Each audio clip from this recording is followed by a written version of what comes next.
まず糊網に糊の胞子をつけることから始まります。他で糊の胞子が出るようにしたカキ殻を浮きにつけてる袋に一枚一枚入れていきます。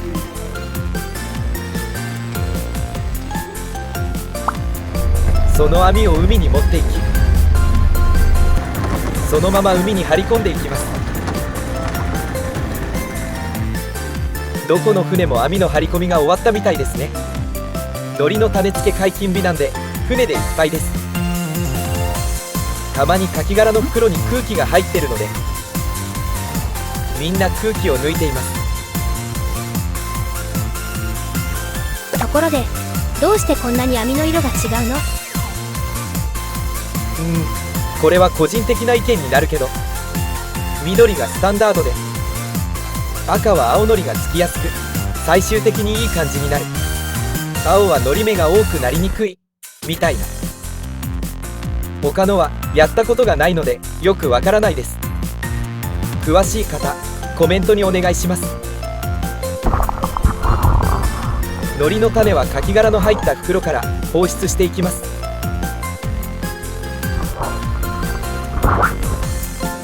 そして顕微鏡で確認して適切な目つきになったら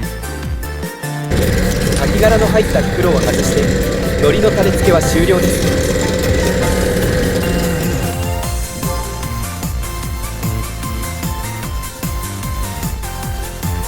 のりの種がついて4日くらいしたら網洗いしま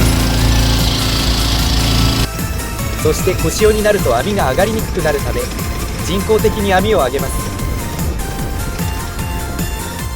また突然だけど、網洗いはきれいにするってわかるんだけど、どうして網を上げたりするの？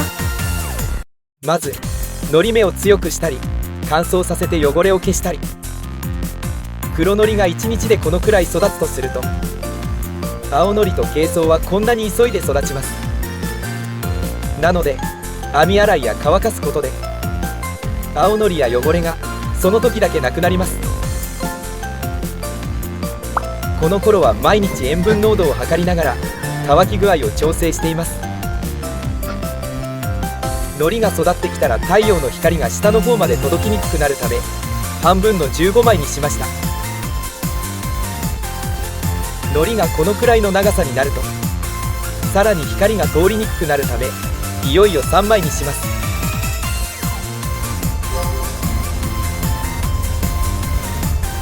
のり網を一旦船に上げてから3枚に手繰り直してます。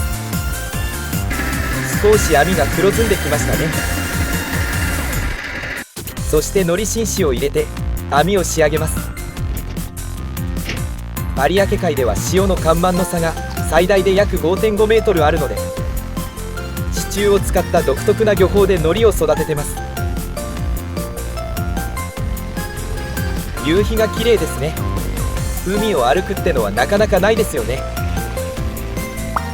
3枚になっても網洗いをしてのりの状態を調べてもらってます。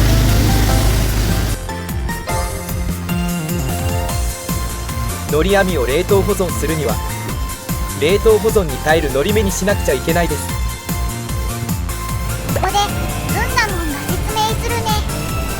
水は氷になると膨張するので冷凍保存するときにのりの細胞が傷みやすくなるのでのり目を鍛えます。こんな風に海から上げると細胞が強くなります。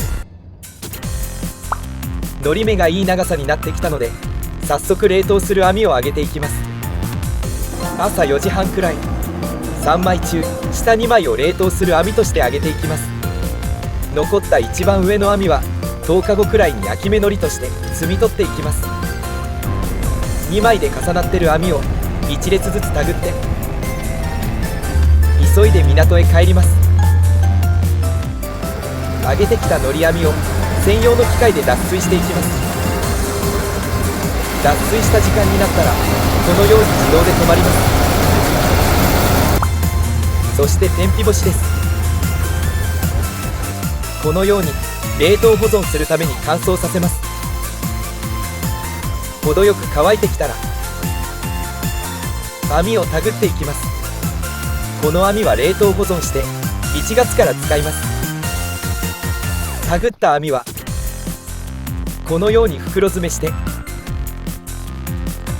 冷凍庫へ。ここでのり網は眠ってるような状態になります。網揚げ中にちぎれたのりを持って帰りお吸い物にします。今回はあごだしを使ってます。今の時期よく食べる生海苔のお吸い物です。海苔を摘み取るためにはいろんな準備が必要です。さっきの海苔水洗いや海苔の摘み取り機の準備、この頃が一番忙しいかもしれません。出港、いよいよ海苔の摘み取りです。はい、しけです。夕方出港して暗い時に作業します。暗い方が海苔の細胞が引き締まります。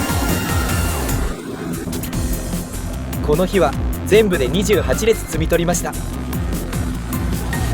摘み取った海苔は船の生けすに入れます。そしてフレッシュなうちに急いで港へ戻ります。摘み取った海苔はトラックに積んで工場へ持っていきます。工場では海苔を攪拌して鮮度を保たせます。今度は海苔の乾燥の準備です。海苔の仕事は海の仕事とは別に海苔を乾燥させるまでが仕事です。1日だいたい乾燥だけで10時間、いやもっとかかってるかもしれません。機械のメインスイッチを入れて海苔をすいていきます。外の空気を入れてスポンジで水分を飛ばして乾燥させていきます。今年の海苔はなかなかいい感じな気がします。約2時間40分くらいしたら仕上がって出てきます。